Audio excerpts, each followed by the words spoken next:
9, 8, 7, 6, 5, 4, 3, 2, 1. Howdy, CROC Nation. Dr. Tommy and Ellie here with you with another amazing CROC podcast for the most amazing people in the entire universe, our cancer survivors / thrivers. Angel Santana, have faith, let it begin. On the other side of the computer glass, Angel, today you got to do a lot of heavy lifting, baby. Listen, and not only that, it is a Monday. Happy Monday to you, my friend. You know, I appreciate everybody's patience. I was in a groove yesterday. I was getting a lot of stuff done, and I said to Angel, you think our CROC Nation would be mad if we were one day late this week? And he said, you know what, not a problem. And I appreciate that. Oh, yeah. So we're here rocking and rolling. It's a beautiful day. It may be raining, but it feels like it's sunshine has lit the universe once we're on the air. Yep. So tomorrow is going to be, I want to say December 11th. Is that correct? Correct. So I was thinking, we try to do some themed, podcasts. We try to put a few together and do little modules and things. And I thought this is the time of the year, right? The most enjoyable and joyous part of the year, whether you happen to have a Christian faith or not. I think everybody would agree that there's something a little magical about this time of the year. Hanukkah just started the other day. I guess we have Kwanzaa coming up around the corner, and we have Christmas in literally, it'll be 2 weeks from today. Yes. Yep. Yes. So what I thought we would do is put maybe a 3 podcast module about feelings, about different sorts of feelings that our cancer survivor thrivers have. And some of them are good, some of them aren't good. And maybe we can sort of transition from the not so good feelings to some of the better feelings that can actually be curative and healing and promote wellness and promote better outcomes. So for those of you who don't know, and I believe most of you do know, Angel and I work at a very wonderful medical center called Garnet Medical Center in Middletown, New York. I think it would be safe for me to say on behalf of Angel, we're both very happy and lucky to be there, to have jobs and to be in a family. Now, certainly things have changed over the last 30 something years. In the old Horton Hospital up on the hill, that was truly like a family. But, in this day and age, things are different. But even with the more corporate attitude and the whole thing, I still have the feeling or get the feeling that we still try to retain that family atmosphere. And I think you would agree. Absolutely. Without a shadow of a doubt. Yeah. And, like any families, there's things that are good and there's things that are bad. And one of the things that definitely soil my day is there's a process that happens in our hospital, which I'm sure happens in every hospital, where things could become ugly and escalate. And there might be an encounter between a patient and the medical team. There might be a situation between a patient's family and the medical team, or between God knows what. And, and sometimes things get to a point where they become very uncomfortable, in which case we need to lean on Angel and the switchboard, the wonderful people at the switchboard. And sadly, many times a day, we hear what's called a code gray. So Angel, I wanted to be, because we're going to sort of use code gray as a foundation of this podcast for our cancer survivor thrivers and some of the feelings that go behind those incidences where there becomes, I don't want to go as far as saying that every single code gray is a violent situation, but certainly it could be a problem. No, and the thing about it that when you hear the word code gray, it doesn't necessarily mean violence. It just means that at that point in time, whatever is occurring shows or could give you the indication that it could turn into the next level of verbal aggression or possible violence. So it's really more of a it could be the good, bad, and ugly of code gray. And what is your general, out of the code grays? I think you would agree. And again, we're not talking about the survivor thriver yet. We'll get there in a second. But just because you speak to the people that are really in the trenches. They reach out to you for help. I know it makes me uncomfortable. It must make you feel even doubly uncomfortable. It puts a lot of responsibility on you. And, let's face it, maybe I'm being a little too optimistic or have my rose-colored glasses on, but, we would all love to live in Shangri-La where everybody loves everybody.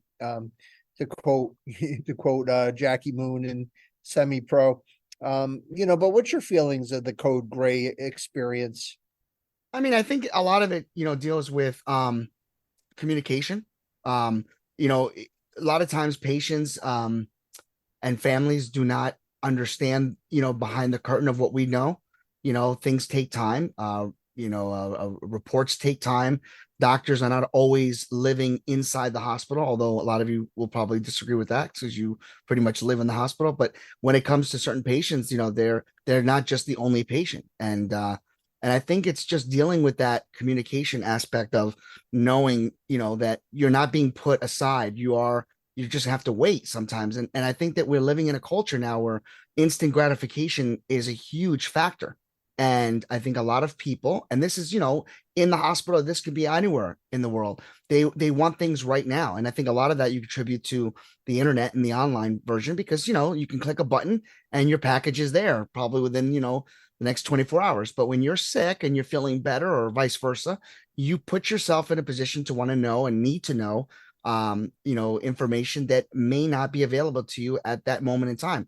So that can cause escalation. And I think that's where the majority of our code grays factor from. Yeah, no doubt about it. So Angel, you are my inspiration behind this podcast, litany, these 3 podcasts, this little module, because I hear you and, and I hear the responsibility you have, and I feel the bad feelings about these code grays. And then I thought about it and I said, well, how does code gray, what can we glean for our cancer survivor thrivers? What is there here that we could do a deep dive and try to give them some insight? And then I kind of did some research on the internet, and I found a wonderful practitioner. Her name is Phoebe Starr, Starr, and she does these blogs or maybe even articles for the Oncology Nurse. I just noticed it online. It may be a journal. Phoebe, I apologize. I don't know the full extent of your writing, but it was enough to inspire me. And we never take credit for ideas that are not ours. So I want to give credit to Phoebe. And I think where I want to go with this over the next 3 weeks over this holiday season is start with anger and cancer, and then kind of sort of move toward acceptance, and then bring us to kindness. And and if you remember the article from Len Berry and Raina Audish and et al. That we investigated about kindness in medicine, and we did a module on that. I think that's eventually where we want to be. We want to get to the point where we can help our survivor thrivers go through the process of anger, acceptance, and get to kindness, because it has been documented in peer review articles and in the journals that, kindness does improve outcomes. And what more do we want for our cancer survivor thrivers than to have the best outcomes that they can have? Naturally, I totally agree. So anger, Angel, as we know, is a basic human emotion. It's a natural response to stress. We all have it. We all exhibit it. And I just wanted to take this moment to really recognize our survivor thrivers, because, we take it for granted, every day, we're not in crisis and we still get angry. And I think that even as cancer caregivers, what's really remarkable is that the amount of anger we get from our cancer survivor thrivers, at least in my practice, is a very, very, very small amount. And it's shocking, because it probably should be like every single patient should come in with a little attitude and come in with a little bit of a little hostility, a little being pissed off. And I get that. And as cancer caregivers, we must not only be aware of the possibility of our survivor thrivers having anger, we should actually expect it. And as a matter of fact, all of us, We see such terrible stories every day in our cancer clinics. It's really a shock that we don't see it more often. So that's a kudos, to the braveness and courageousness, not a word, we make them up, of our survivors. And I really do appreciate them. So let's take a deep dive into anger and cancer. So cancer diagnosis is associated with loss. Then there's many types of loss. There's perhaps even the loss of body parts, not to, get grotesque, but mastectomies and prostatectomies. And then there's the deliberate, demolition of body function, erectile dysfunction, difficulty swallowing, can't walk, you have a foot drop, all these things where we take the normal functioning of our body, we take it for granted. We get thrown off of our day-to-day routines. Angel, we both know we have to wake up in the morning and go to work, but what if we couldn't go to work because we had doctor's appointments or had to go to radiation or go to chemotherapy or have a CAT scan, and we had to go to work late and we had to get a note and we had to get documentation and had to go to HR, and then we go to work and we're 3 hours behind, but everybody still expects the same from us. I mean, these are real case scenarios. And in addition, especially during the process when you're going through your active treatment, you're in pain and you're suffering side effects. And even after treatment, you might be in pain and have side effects. So it really doesn't take much. And Angel, I appreciate you alluding to this in your little opening statement. It doesn't take much to light that fuse, that trigger. And I think you probably see it up close and personal 80 times a day. Whatever that trigger can be, it could be small, it could be not noteworthy, it could be just something that if it wasn't for everything else coming together, it creates a perfect storm, a powder keg ready to explode. You mentioned it and then you took away my thunder, but being kept waiting for an appointment just 1 minute too much, or just having your practitioner a little snide remark, hey, you put on some weight there, or hey, what's going on? Just or something, or you're listening to the nurses laugh about they have a party later that night, or they have something going on, or they're hungover from the weekend. And it's like, well, I'm glad you guys are enjoying your life because I ain't. Hello, I'm right here. And it might just take that little tiny attitude, that little snide remark, that little being kept waiting just a little bit too long, and then all of a sudden, boom, you would agree. Absolutely. And you know what? It's funny you say that I stole your thunder, but what's great about this show is that I didn't really know what we were going to talk about till the last 5 minutes. So it's a great example of how both of us have the same scenario. It's the same situation. So we really have to emphasize the fact that that is the key factor, is that I think we can all relate to this topic. 100%. And that's what motivated me to try to extend it to our survivor thrivers.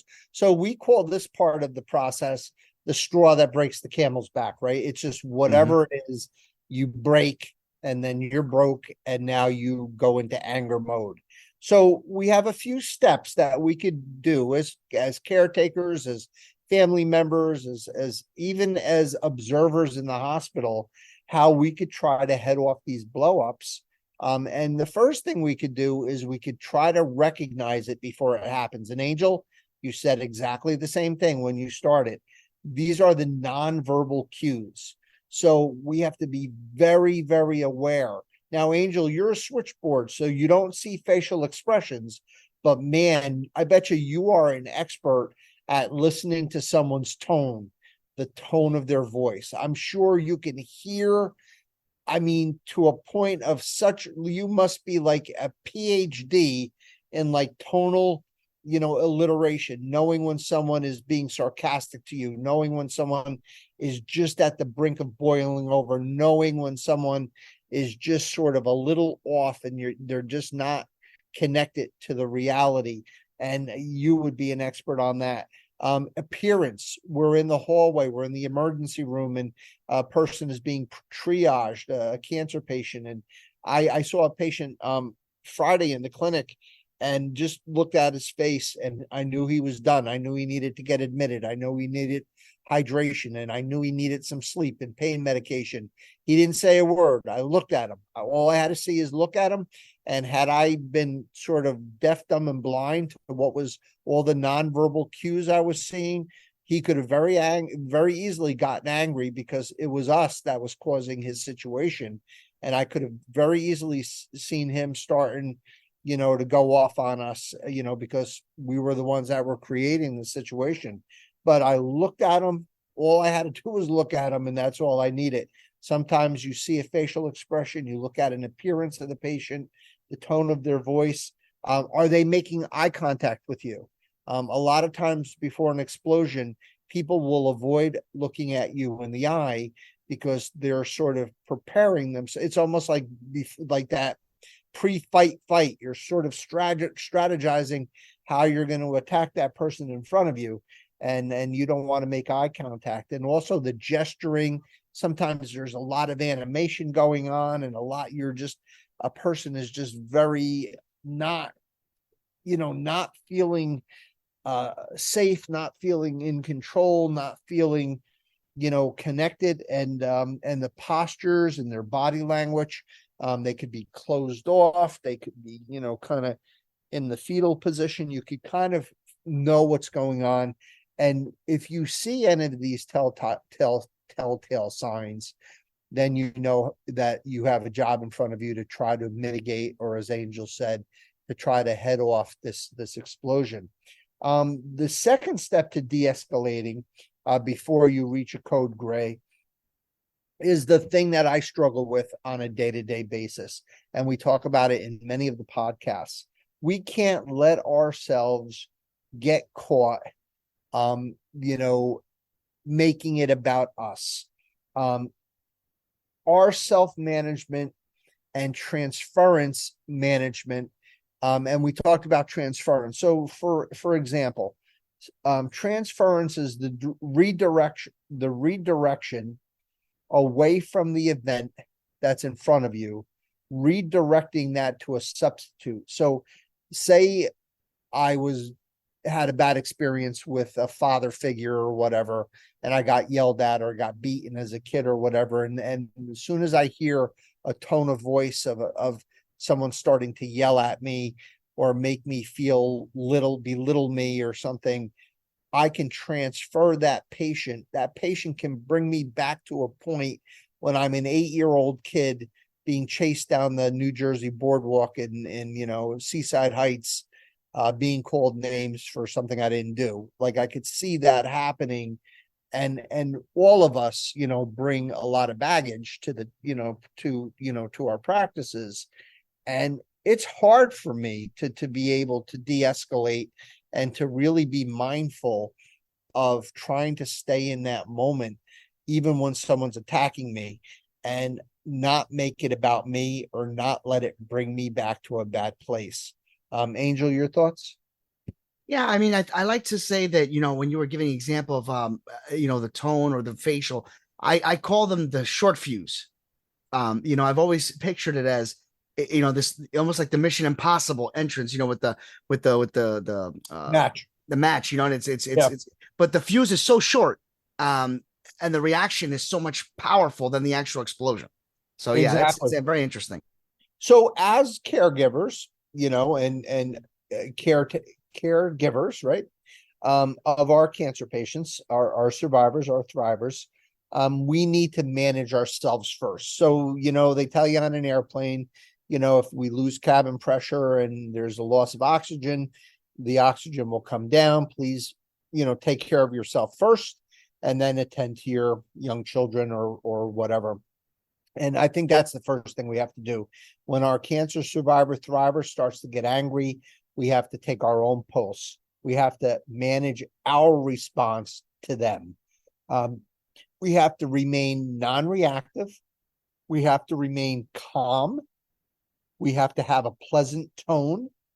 We have to refrain from starting an argument, engaging them in an argument. We have to be mindful of what our face looks like, our facial expressions. and our body language. We can't like start showing that we're angry at them being angry. Our response needs to be measured. Our words have to be measured, modulated, rhythmic, soft, confident, but not flippant, not arrogant. We don't want to make things worse. And always remember, while you're taking your own pulse, it's not about you. This situation is not about you. Even the guy I saw the other day who was, needed admission for side effects that were caused by us, even though that happened, it's still not about us. It's still about the patient and how he is reacting to a normal situation that happens in the care of cancer patients. And we are the most important tool to try to de-escalate our survivor thrivers' anger. We are actually that resource that could actually change things around. Our actions, our behaviors, our words, they should basically say, I am calm, I am in control, I am safe, and you are safe. I am appropriate, and I am respectful. And those are all the things that need to be said without being said to our patients that are beginning to go down that road of perdition, that road of anger. And when they get loud, we get quiet. Patients that are in crisis, they're very sensitive to voice, they're very sensitive to tone, and they're very sensitive to our energy level. If their high energy level is beginning to get matched by us starting to get a little agitated, they're going to feel that. We can't get agitated to their agitation. We have to become calm. And we cannot get into a power struggle. We have to manage them, minimize the situation, and strategize so things don't get problematic. And this is the only time I'm ever going to say this, either in a podcast or to anyone I know and love. Never, never do the taco.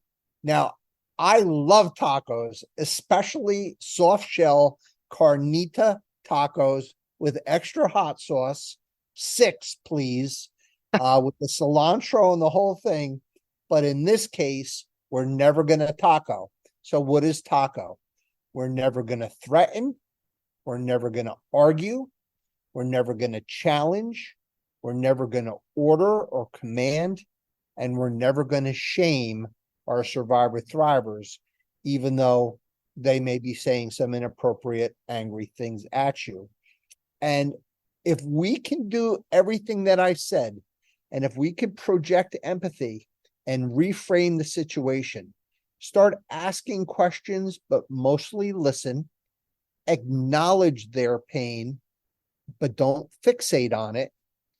You can use very loving, kind, empathetic words. I see this is hard for you. I understand what you're going through. I can see why you're so frustrated. But we don't want to increase their resistance. We want to decrease their resistance, and we want to decrease their problematic behavior. Positive framing, changing things from negative to positive, should tap into the needs and emotions of our patients and reduce the us versus them mentality, where then it becomes the us and us. We're all in this together. And Angel, as much as I hate to say it, the last option is you always have the option to bail and call my friend Angel. Remember, it's your job to stay safe yourself. Angel Santana, your thoughts on the first of 3 podcasts? I really do believe that it was a great way to look at it from both sides of the room. I am sure many of the CROC Nation will have further information on this, maybe even their own insights. And I encourage all of you to reach out to us, because guess what? We will answer you. And really, I don't have a final say other than I believe that it would be awesome if we can hear back from you, the CROC Nation, and actually be able to add some of your insights and your stories to the next 2 additional parts that are coming up. So for that, I say, write to us. and get a hold of us, because I think you could be a huge addition to this trifecta. Yeah, and everybody out there, I agree with Angel. I mean, we're the ones that come on every week and try to give you guys the tools you need to get through and have a really great survivorship, but we can make the podcast even better if you guys participate. So, Angel, how would they reach us? Well, I'm glad you brought that up, because this is a very easy way to do it. We are now available on every single platform. We even got TikTok. That's right. We're on TikTok, iTunes, Spotify, Spreaker. That's just to name a few. And of course, we are on YouTube. And the best way to get a hold of us is by looking up our actual website. It's www.crocvip.com. You'll see the whole homepage. There's an icon there for podcasts. In addition to that, because it's like one of those game shows. But wait, there's more. You can actually email us directly, and our email address is very simple. You can email us at we actually have a direct email now that I've been using. We've been looking at from how long we've been on the air? We've been on the air for 3 years. 3 years, yeah. And what better way to do that than just to email us direct? And you can actually do that from the homepage. So Twitter, all of them, they go directly to Dr. E and of course myself, and we have the opportunity. But if you haven't subscribed to us, hit the subscribe button, hit the like button, put a review, let everybody know, and share it out, because the more you share, the better it is for us, the better it is for you, and it puts us on a better platform. Angel Santana, have faith, let it begin. You're always a joy, and thanks for doing some of the heavy lifting tonight. And I just wanted to take a quick minute and do our thank yous, and then we'll do our pep talk, and then we'll do our little sign off. So to our beautiful board of directors, I am so excited to have Eloise. You guys heard her last week. We introduced her to the CROC world, to the CROC nation. What a barrel of energy. I think that she's going to make a huge difference in the world. I think she's going to make life much better for our survivor thrivers, both with her energy and her enthusiasm and her humor and her sass and her vibe and everything. She's got verve. She's got it all. Intelligence. She's a very wonderful person. I look forward to working with her. To the rest of the board of directors, we always thank you for your support, for your selfless contribution to our survivor thrivers. Words are inadequate, especially this time of year. I want to take a quick minute to thank Michael Benzea and Charlotte for their belief in us and support of us, and of course our pep talk to our cancer survivors. So you guys just got told you got cancer and you're pissed off and you're angry. We get it. We understand. You should be. As a matter of fact, we probably don't even recognize sometimes when you're angry, and shame on us. Sometimes we miss those cues that you're giving us, the nonverbal cues or even the verbal cues. And I think it's our job as the people taking care of you guys, the guys that you trust with your lives, the people, your team, that you are counting on to live your normal life and not have your life truncated from this terrible disease. I think it's our job to not only not be alienated from you if you show anger. Not only is it our job and our absolute, our mission is to take that information and turn it around to try to help you, to get you out of crisis, to get you out of anger. Because over the next 2 podcasts, what we're going to hope to share with you is if we can do that successfully, if we can take every one of you brave, courageous, worthy, loved, amazing, intelligent, funny, and absolutely talented individuals and be able to help you turn anger into acceptance and acceptance into kindness, your chances of living your normal expected life is going to increase. And I can say that scientifically. So I do want to end on that note. And of course, my sign off is the same as it is every week, with my sincere and legitimate hope that you guys all live a long, healthy, happy, and cancer-free life. God bless you. God be with you. Peace.